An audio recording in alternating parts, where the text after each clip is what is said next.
Hello dear students, this is Dr. Shabana Begum, Associate Professor in the Department of Zoology, Maharani Science College for Women, Bangalore, presenting a talk on the topic metamerism, which is actually a subtopic under Unit 1, that is Animal Architecture, pertaining to BSc Zoology first semester, paper 1. In my previous lecture, I had discussed about the subtopic body coelom or the body cavity, its definition and types such as acoelom, pseudocoelom and true coelom. Then some points on the coelomic fluid and their functions.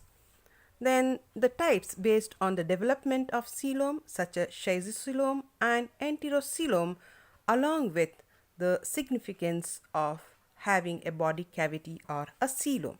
Hope you all have understood the same. Today I am going to talk on the subtopic metamerism, its definition and types, pseudo-metamerism and true metamerism. The learning objectives are to define and study different types of metamerism such as pseudo-metamerism and true metamerism, and to understand the evolution of metamerism in animals. Here in this particular slide, if you keenly observe, the schematic diagrams of metamerism and its types is given. So you can just see here the topic as such. The word metamerism is divided into two types, mainly homonormous and heteronormous. They are also called as complete and incomplete metamerism. Then under homonormous metamerism, again two more blocks are seen, which are the true metamerism and the pseudo metamerism, which we will be dealing in detail little later. So coming back to the introduction of the topic,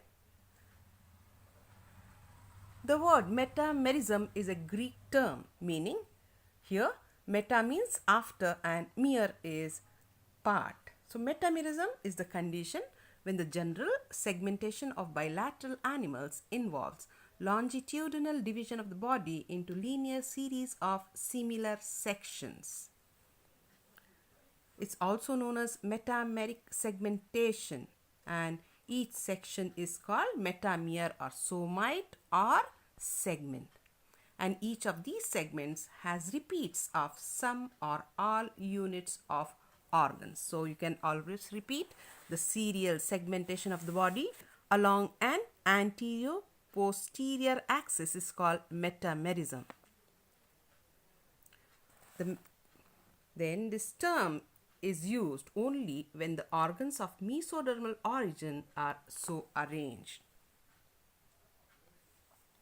So the primary segmental divisions are body wall, musculature and coelom.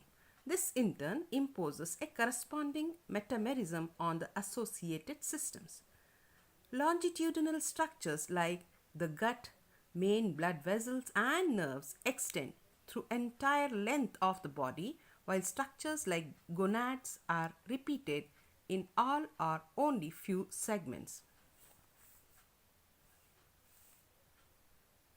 Metamerism is encountered for the first time in annelids. Apart from this, it is also found in phylum Arthropoda and vertebrata or chordata. One group of mollusca belonging to the class Monoplacophora also exhibits metamerism.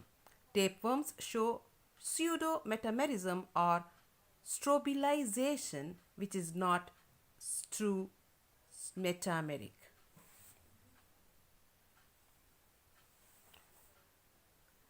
Now let us discuss about the types of metamerism. Here the metamerism can be external and internal. So you can say external and internal metamerism. In most of the annelids, metamerism is conspicuously visible both externally and internally. Example, the earthworm, that is Ferritima posthuma, which has numerous body segments and the complete body being repeated segmentally. Moreover, even the coelom is segmentally divided into compartments by intersegmental transverse mesenteries called septa. Only the digestive tract escapes this metamerism process and it extends through every segment. In arthropods, metamerism is chiefly external. Humans and other vertebrates show internal metamerism of nerves, blood vessels, etc. Next, let us discuss on the complete and incomplete metamerism. So, complete type of metamerism practically affects all the body systems. In this type, the metameres are homonormous and each metamere has segmental blood vessels, nerves, coelomoducts and nephridia. Thus, this condition is also called homonormous metamerism. In fact, it is also known as complete metamerism. While metamerism in arthropods and other higher animals is incomplete because of division of labor.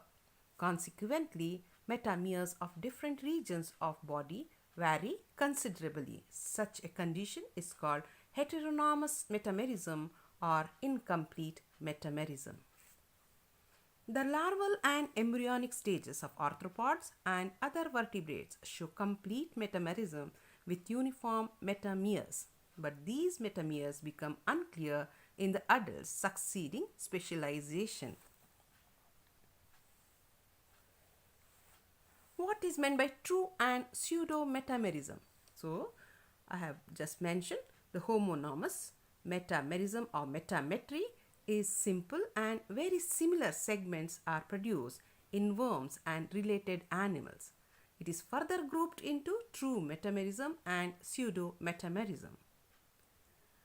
True segments in annelids are developed during the embryonic stages, whereas the pseudo segments present in tapeworms are superficial, which are formed in the adult as a result of budding called strobilization. The proglottids of tapeworms are not true segments, but rather they are complete reproductive individuals.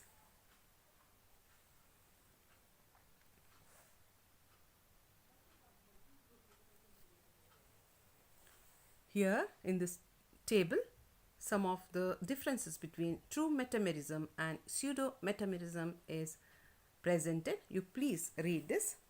Here in the true metamerism, such conditions like number of segments is constant for each species. New segments are added in front of the last segment called pygidium, hence posterior segments are younger ones, while in case of pseudo-metamerism, number of segments is not constant as new segments are constantly added throughout the life.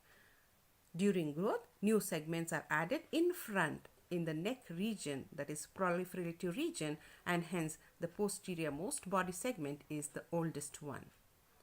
In case of true metamerism, simple elongation of the pre-existing segments results in growth, while in case of pseudo-metamerism, addition of new segments from proliferation region of the neck results in the growth. In case of true metamerism, here all the segments are of the same age and at same stage of development, whereas in case of pseudo-metamerism, proglottids vary from one segment or one another in age and degree of development.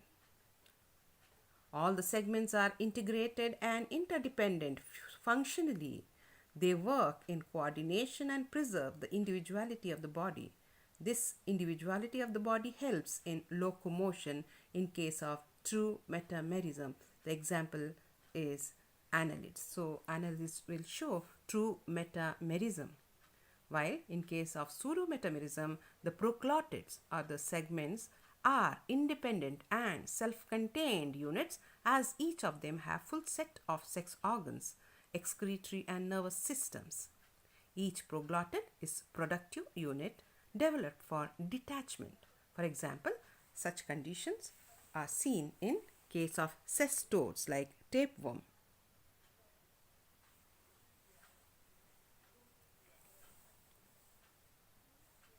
So next, origin and evolution of metamerism. You can say there are various hypotheses which have been proposed for the origin of metamerism, but none of them are acceptable in the absence of convincing evidence. The main theories are pseudo-metamerism theory, the first one. This theory was proposed by Hyman and Goodrich in the year 1951. It explains pseudo-metamerism that occurs in cestodes such as tapeworms, and according to this theory, metamerism initially developed secondarily as a result of repetition of body parts like blood vessels, coelom, nerves, etc. Later, a segmented condition arose by the formation of cross partitions between them so that each segment receives a part of each system. This process of formation of cross partitions after basic segmentation is also seen in modern day annelids during development of somites in larval and adult stages. According to pseudo-metamerism theory, it is believed that pseudo-segmentation or false segmentation is an adaptation for an undulatory movement. The next type of theory is called fission theory, and this theory was proposed by Perrier in the year 1882. It postulates that pseudo-metamerism evolved in flatworms by annulation or strobilization of body. So strobilization is mainly aimed to increase the rate of reproduction. Proglottids of helminths are serially arranged segments but in reverse order, and they increase reproductive capacity in many times. This theory proposes that metameric segmentation resulted when some non-segmented ancestors divided repeatedly by transverse fission or asexual budding to produce chain of sub-individuals. Such process occurs even in modern-day annelids and platyhelminthes animals. Later, these sub-individuals integrated morphologically and physiologically into one complex individual. Thus, according to this theory, a segmented animal is a chain of completely coordinated sub-individuals.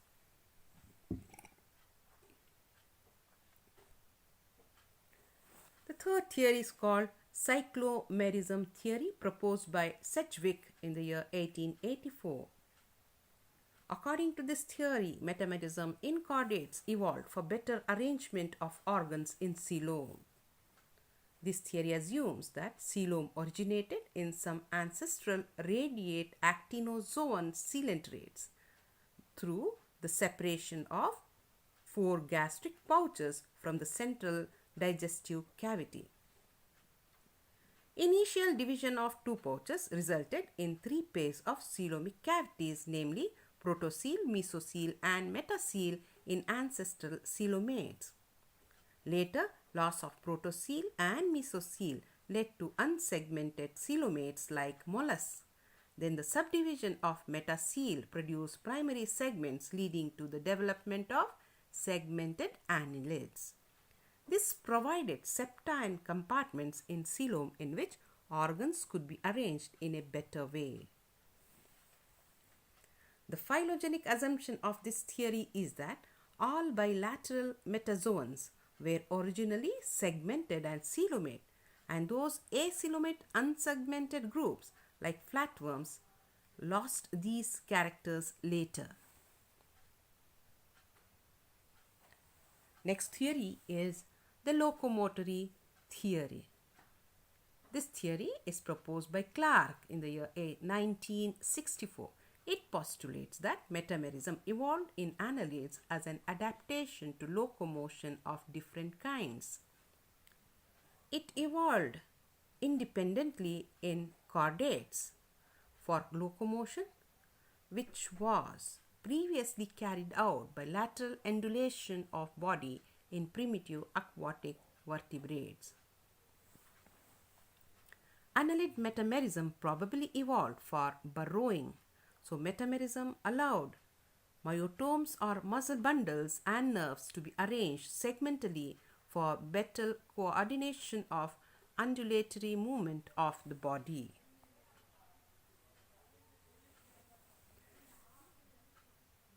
So you can always say there are two more types of segmentation, that is mesodermal, beginning in the mesoderm and proceeding outwards, example being the annelids, arthropods and chordates show this mesodermal type of segmentation, while superficial segmentation begins externally from the circular surface then proceeds inwards, often involving only the body wall musculature.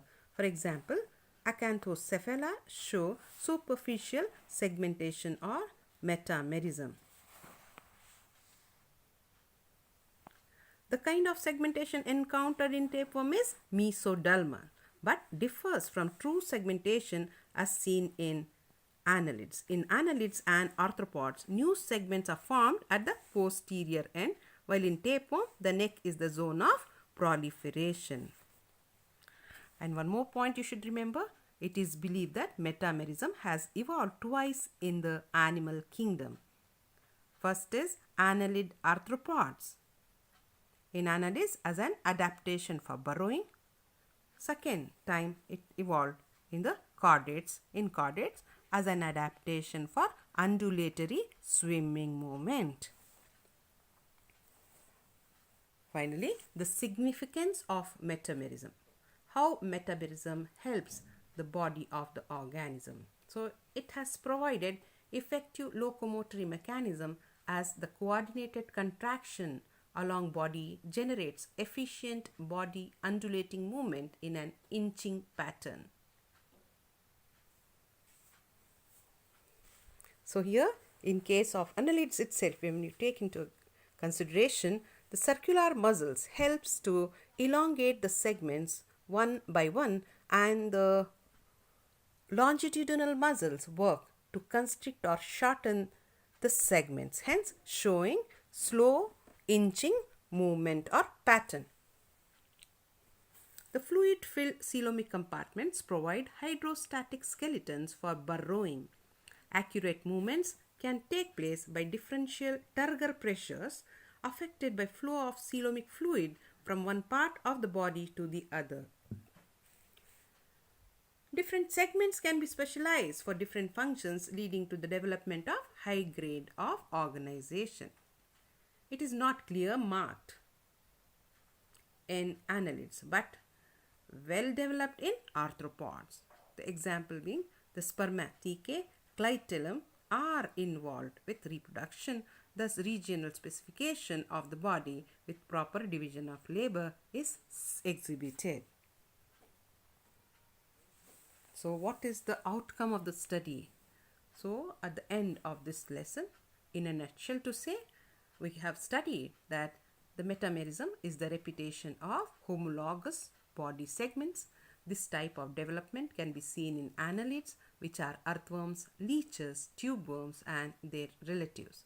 It's also seen in some more advanced forms in the arthropods, crustaceans, insects and their relatives. Of course, the crustaceans and insects also come under the arthropoda. So true segments in annelids are developed during the embryonic stages, whereas the pseudo segments present in tapeworms are superficial, which are formed in the adult as a result of budding called strobilization. The metamerism has led to a great diversity of annelids, arthropods and other segmented animals in the world. The simple segmented condition of annelids allows them to exist in every environment, from the deepest parts of the ocean to the soil of some of the highest mountains. With this, I'll conclude my talk, and I want you to answer few of the multiple choice questions to know whether you have understood the lesson or not. The first question being, metamerically segmented bodies present in. Options are earthworm, nereis, leech, all the above. So the answer is answer D, that is option D, all the above. So these earthworm, nereis, leech, etc. are the metamerically segmented organisms.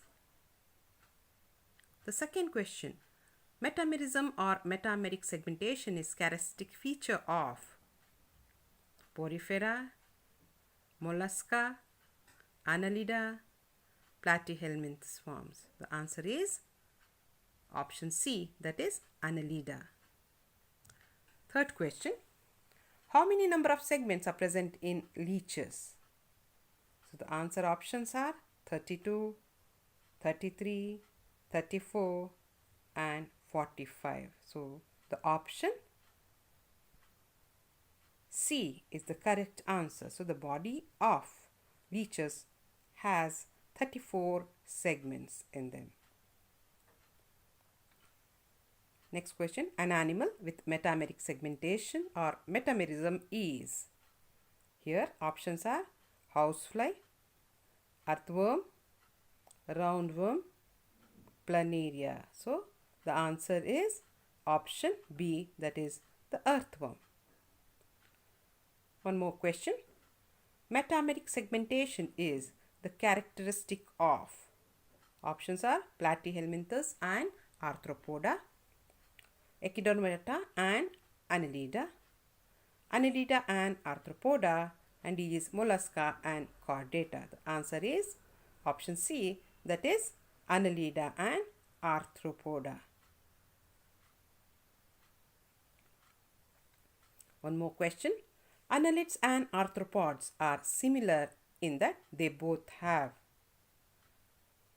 Our options are reduced coelom, an open circulatory system, external segmentation, D is septa between segments. So the answer is both have external segmentation. So this option C is the correct answer. So at the end of this MCQs, I have placed some of the references here in the slide. You just go through these references if you get any doubts. Thank you.